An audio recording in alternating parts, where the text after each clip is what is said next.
नमस्कार दोस्तों, मैं हूं राहुल सैफ। लीगल चैनल में आपका स्वागत करता हूं। ये बहुत बड़े दर्दनाक विषय के बारे में बात कर रहा हूं। जब भी मैं इस टॉपिक पे बात करता हूं, वीडियो बनाता हूं, मैं खुद भी अंदर से इमोशनल होता हूं। मैं भी तो एक फादर हूं, मैं भी तो एक पिता हूं। मुझे दर्द समझ में आता है, पर हम यहाँ पर वीडियो के थ्रू आपको सोल्यूशन दे सकते हैं। जरूरी चीज तो यह है कि आप जो केस लड़ रहे हैं उसकी बानगी समझिए, उसका नेचर समझिए, उसकी तासीर समझिए। जब तक उसका नेचर आपको नहीं समझ में आएगा ना मेरे भाई, आज भी धक्के खाएंगे कोर्ट्स के। जिस उम्मीद में कोई चमत्कारिक वीडियो ढूंढ रहे हैं वो नहीं मिलेगा। चाइल्ड कस्टडी काफी लोग लगा चुके हैं। आप मेरे कमेंट सेक्शन में आज जरूर बता के जाइएगा कि चाइल्ड कस्टडी लगाने के बाद क्या बच्चे की कस्टडी मिल गई। एक मुगालता है और एक खुशफहमी है कि हाँ चाइल्ड कस्टडी मिल जाएगी। कोर्ट्स को किसने राइट दिया कि आपके बच्चे की कस्टडी डिसाइड करेगा? सोचा है किसने राइट दिया? आप। एक गलत प्रैक्टिस की तरफ आप जा रहे हैं। इस वीडियो को ध्यान से देखिएगा, तब गलतफहमी दूर होगी कि आपके सारे राइट्स वहीं के वहीं हैं। आप इस्तेमाल नहीं कर रहे श्रीमान। आप गलती से किसी और रास्ते पे निकल गए अपने बच्चे से मिलने के राइट्स, उसकी कस्टडी के राइट्स, या फिर उसे मेंटेन करने के राइट्स। ये सब आपने खुद ने लूज आउट किए, अननेसेसरी उस वाले मैटर में फंस गए हैं जिसमें आपको जाना ही नहीं था। इसलिए हम लोग एजुकेटेड होने के लिए कहते हैं, इसीलिए कोर्सेज चलाते हैं कि आपको वो बता सकें जिसके बारे में असल में गलतफहमी फैलाई जाती है। वो बता सकें जो कानून संगत है। कानून क्या कहता है, किस तरह से परिभाषित होता है कानून, और किस तरह से आपके फायदे की बात हो सकती है। हमारे कोर्सेज ज्वाइन किए हैं काफी लोगों ने आपसे पहले, कॉन्फिडेंट है, अपने रिजल्ट्स की तरफ बढ़ रहे हैं, बड़ी आराम से बढ़ रहे हैं। आज के टाइम में उन्हें उस बात का खतरा नहीं है कि किस तरह की समस्याएं आ सकती हैं। Generally to the point of straightforward अपनी बातों में चढ़ पा रहे हैं, चल पा रहे हैं हमारी गाइडलाइंस के थ्रू। अपने केसेस में बेहतरीन परफॉर्मेंस दे रहे हैं। काफी लोग अपने केसेस से बाहर भी आ चुके हैं। ये एक अच्छी चीज है इस केस के अंदर। आप भी आ सकते हैं। तो दोस्तों, आपको अगर इन केसेस से बाहर आना है तो इस वीडियो को ध्यान से देखते हुए फिर अगर आपका मन बनता है कि कोर्स ज्वाइन करनी चाहिए, तो ये व्हाट्सएप नंबर जो दिया हुआ है ना, इस पर आइए, मैसेज कीजिए, और मैसेज के थ्रू आपको सारी इंफॉर्मेशन कोर्सेज से रिलेटेड मिल जाएगी। सबसे जरूरी चीज यह है कि फिर भी आपको लगता है कि मैं मैसेज के थ्रू कॉन्फिडेंट नहीं हूं, तो आप फिर कॉल के लिए भी डिमांड कर सकते हैं। एक हमारे तरफ से कॉल आएगी, वो आपको उस कोर्सेज के बारे में डिटेल में समझा सकेंगे। अगर आप किसी कानूनी विषय से संबंधित समस्या से ग्रस्त हैं और आपको लगता है कि मुझसे वो सलाह लेकर आप बेहतरीन जानकारी पा सकते हैं, तो फिर ऐसी सूरत में आप एक अपॉइंटमेंट बुक कराइए। मैसेज के थ्रू ही अपॉइंटमेंट बुक होगा, और फिर उसके बाद आपके पास दिए हुए टाइम पर मेरा कॉल आएगा, जो हमारी तरफ से टाइम आपको दे दिया जाएगा। देखिए, आज हम चाइल्ड कस्टडी के मैटर को समझने की कोशिश करें, पर अपने दिमाग को पहले सबसे पहले खुला कीजिए।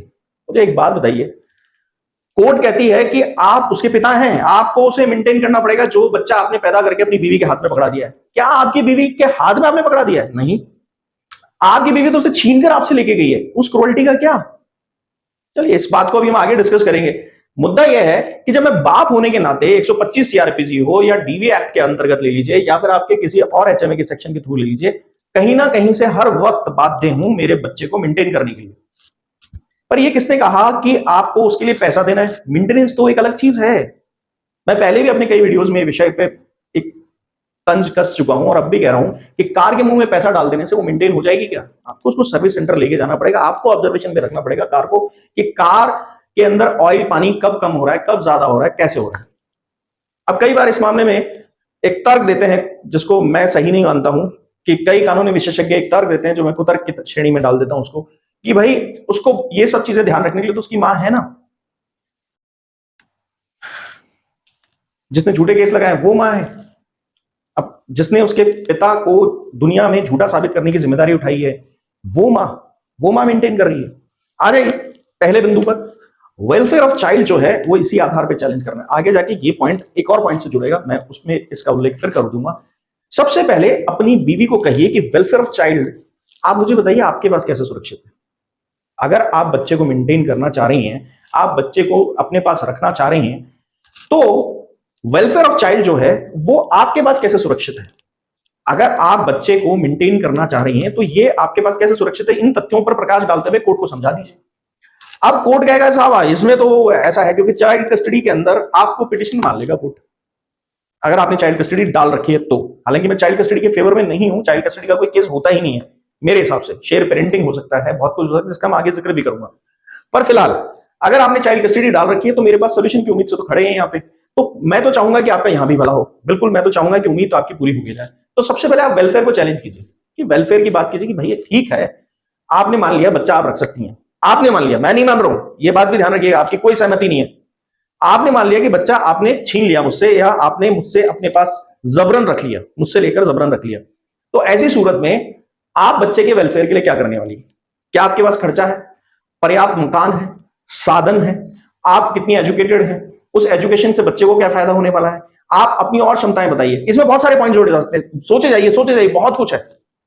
कई बार ऐसा होता है, अनपढ़ महिलाएं होती तो वो कैसे पढ़ा लेगी बच्चे को, आने वाले टाइम में उसको वो कैसे डिसीजन लेगी कि उसे क्या करियर बनाना है, वो कैसे गाइड करेगी, क्योंकि पेरेंट्स के थ्रू बहुत गाइडलाइंस मिलती है। आज अगर मान लीजिए आपकी पत्नी से केस लड़ते वक्त आपको बच्चे को 5,000 रुपया देना पड़ा, तो आप ये पूछिए 5,000 में बच्चा पल जाएगा, जिंदगी भर पल जाएगा? अब वो कहेगी नहीं, इन्फ्लेशन बढ़ेगा तब मैं आपसे ले लूंगी। अगर आप मुझसे ही ले लेंगी तो फिर आपका कर्म क्या रह गया, आपका काम क्या रह गया बच्चे के केस में?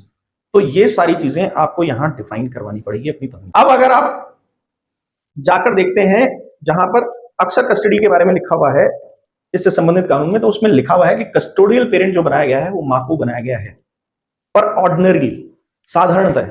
अब ये आप दोनों के बीच में केस का विषय चल गया है, तो इसके अंदर एक स्पेशल कंडीशन बन गई, यानी ये ऑर्डिनरीली नहीं हो गया, साधारणतः नहीं रहा, अब ये विशेषता वाली स्थिति आ गई। इस पर भी इंफेसिस दीजिए।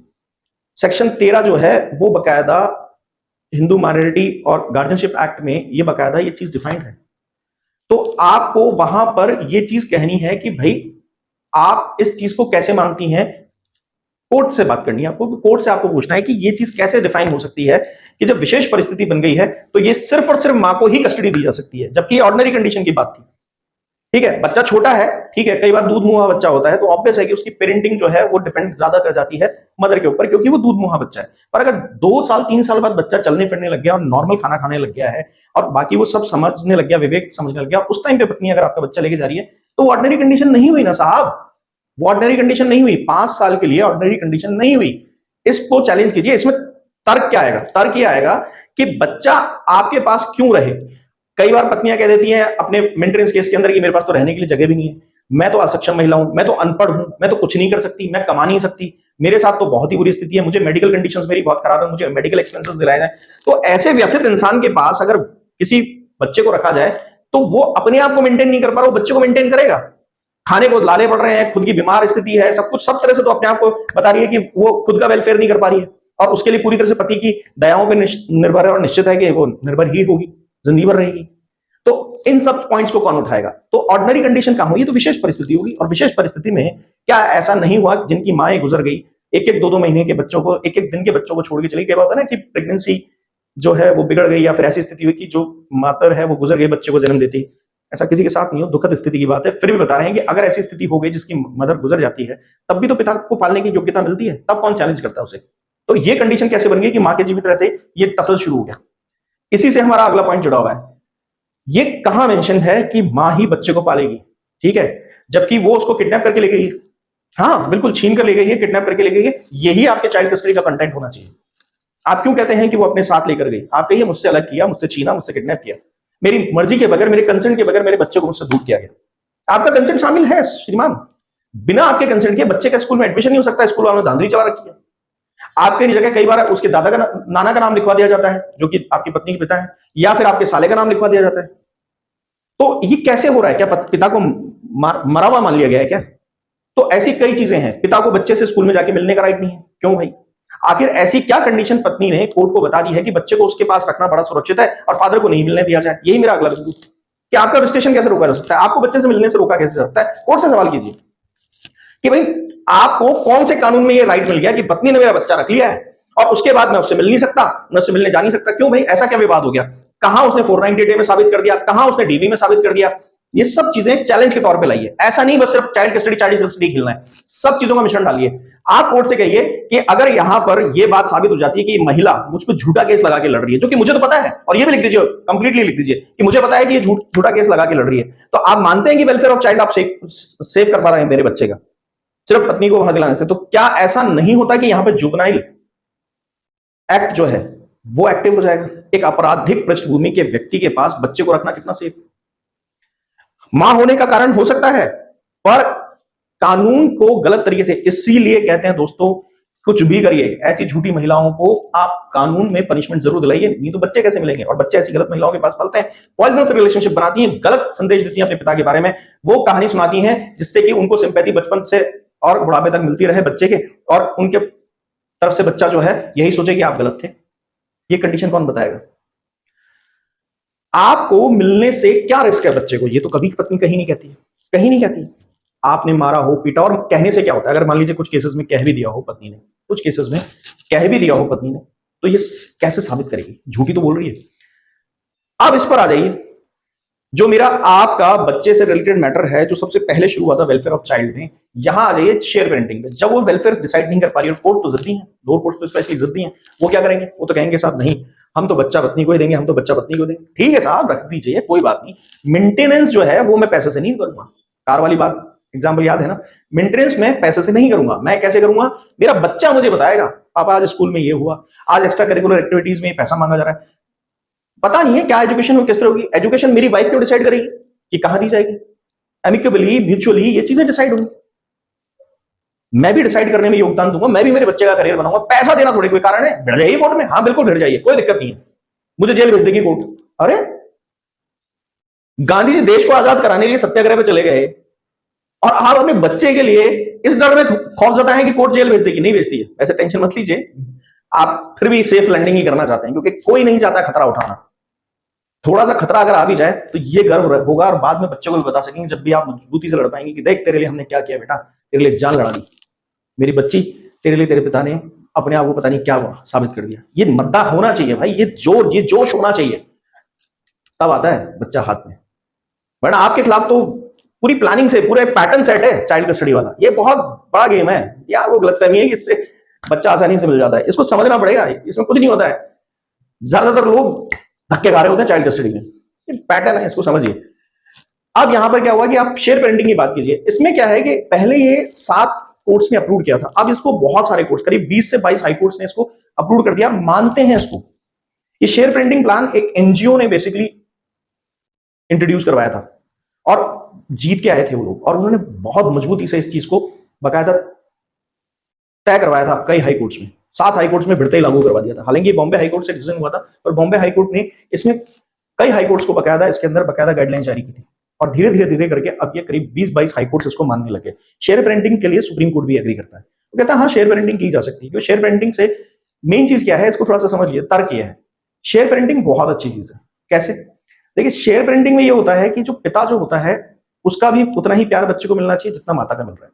उसका कारण ये कि लड़ाई आप दोनों में है, आपकी बच्चे से नहीं और आपकी पत्नी की भी बच्चे से नहीं है, तो उस लड़ाई को आगे कंक्लूड नहीं किया जाए। इस बात को बकायदा आप कोर्ट के अंदर रिटन में मेंशन कीजिए अपनी चाइल्ड कस्टडी में कि भाई झगड़ा मेरी बीवी का मुझसे, मेरा बच्चा का मुझसे झगड़ा, और मैं कब से झगड़ता हूं, तो शेयर पेरेंटिंग के लिए आप अप्लाई कीजिए। आप कभी मत जाइए चाइल्ड कस्टडी के अंदर, शेयर पेरेंटिंग पे जाइए। उसका रीजन, अब आ जाइए इस बात पे, उसका रीजन ये है कि वेलफेयर ऑफ चाइल्ड तो मैक्सिमम आपकी तरफ से होगा। दूसरी बात, कई बार ऐसा होता है कि कोर्ट एडमिट हो जाती है कि नहीं 5 साल तक तो हम बच्चा पत्नी को देके रखेंगे, आप कुछ भी कर लीजिए, कोई बात नहीं सर, मुझे उसके विजिटेशंस दे दीजिए, शेयर पेरेंटिंग दे दीजिए, मैं मिलता जुलता रहूंगा, बच्चे की कंडीशन हालचाल सब पूछता रहूंगा, हेल्थ वेल्थ सबका ध्यान में रखूंगा, उसके सारे खर्चे मैं उठाता रहूंगा, बिना कहे मैं हर जगह पे एडमिशन से लेकर सब काम करता रहूंगा, सारी भागदौड़ मेरे से डाल दीजिए, पत्नी को ये मस्त रहे। और ऐसा ऑफर कौन छोड़ता है साहब? पत्नी को मिलेगा, बढ़िया स्कूल में पढ़ेगा, बढ़िया खर्चा होगा, सब इसके सर पे रहेगा। ठीक है, हाँ एक चीज और ध्यान रखिए, एक मिनट, ये बहुत इंपॉर्टेंट है। अभी मैंने जैसे जेल वाली बात की थी, ऐसा ही सत्याग्रह आप कोर्ट में कर दीजिए, वरना मैं 1 रुपया नहीं दूंगा अपने बच्चे के लिए, दूंगा मैं अपनी कंडीशन में। कोर्ट के पास राइट नहीं है। जी हाँ, सुप्रीम कोर्ट ने जजमेंट दिया रिसेंटली 2022 के अंदर कि कोर्ट के पास राइट किसने दे दिया? स्टेट को किसने राइट दे दिया कि बच्चे को फादर के विजिटेशन के लिए मना किया जा सकता है और बच्चा और फादर नहीं मिल सकते? किसने राइट दे दिया? कहां से कोर्ट ये डिसीजन लेने लग जाती है? भिड़ते ही पहले विजिटेशन डिसाइड कीजिए, बाद में सारे केस डिसाइड होंगे। कहां ये डिस्क्राइब हो गया, कहां ये डिसाइड हो गया पिता क्रूर है, पिता गलत है? बच्चे के प्रति तो नहीं है, किसी हालत में नहीं है। वेलफेयर पत्नी वैसे भी बच्चे का ही मांग रही है। इस शेयर पेरेंटिंग से होगा क्या? क्योंकि आप अड़ गए और शेयर पेरेंटिंग ले लिया, और तभी मेंटेनेंस दें या तभी मेंटेन करें, पैसे से मेंटेन मत कीजिए बच्चे को। आपका विजिटेशन मेंटेनेंस से जुड़ा हुआ है, अगर आप अड़ गए तो कोर्ट आपको जेल नहीं मिल सकती। आप ये कहिए मैं मेंटेन करना चाहता हूं मेरे बच्चे को, पर मुझे मिलने का राइट दिया जाए। वापस सुन लीजिए, मैं मेंटेन करना चाहता हूं, तो आपने ना नहीं कहा, नहीं करूंगा नहीं कहा, इसलिए जेल भेजेगी कोर्ट। नहीं कहा, नहीं बोला, आप नहीं बोल रहे, अगर नहीं बोलोगे तो जेल भेजेगी। यानी आपने कहा मैं बच्चे को मेंटेन नहीं करूंगा, तो जेल भेज देगी कोर्ट। आप ये तो नहीं करें, आप ये करें मैं मेंटेन करूंगा पर मुझे मेरे बच्चे से मिलने दो, शेयर पेरेंटिंग मुझे दो। इस कंडीशन में कोर्ट आपको जेल नहीं भेज सकती। और इस कंडीशन पे अगर आप अड़ गए, थोड़ा डराते धमकाते हैं लोअर कोर्ट के अंदर, ट्रायल कोर्ट के अंदर कई बार ऐसा जजेस करते हैं, अगर आप अड़ गए और डरने धमकाने से कुछ नहीं हुआ, और फिर भी अगर आप मान लीजिए बाद में हाई कोर्ट या सुप्रीम कोर्ट तक भी अपील कर गए इस मामले में, तो मैं आपको गारंटी कर रहा हूं कि बच्चों से मिलने का राइट आपसे नहीं छीना जा सकता, क्योंकि आप सही जगह पर लड़ रहे हैं। बच्चों से मिलने के लिए मना नहीं कर सकती कोर्ट आपको। ये कहीं किसी कानून में नहीं लिखा हुआ, जो मैंने शुरू किया था जहां से इस वीडियो को, ये किसी कानून में नहीं लिखा हुआ। ये तो हवा बना रखा है साहब, पैटर्न सेट गया है और कुछ नहीं है। आपको इस बात पर सोचना पड़ेगा।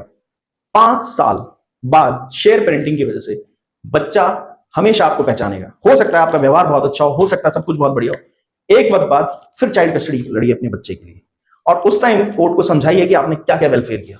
वो शेयर पेरेंटिंग जो आपका बच्चा छोटा था, उस टाइम पर आपने अपने बच्चे से अपना अटैचमेंट खत्म नहीं होने दिया, अपना टच खत्म नहीं होने दिया। बच्चा आपको पहचानता है, पापा कौन है ये जानता है।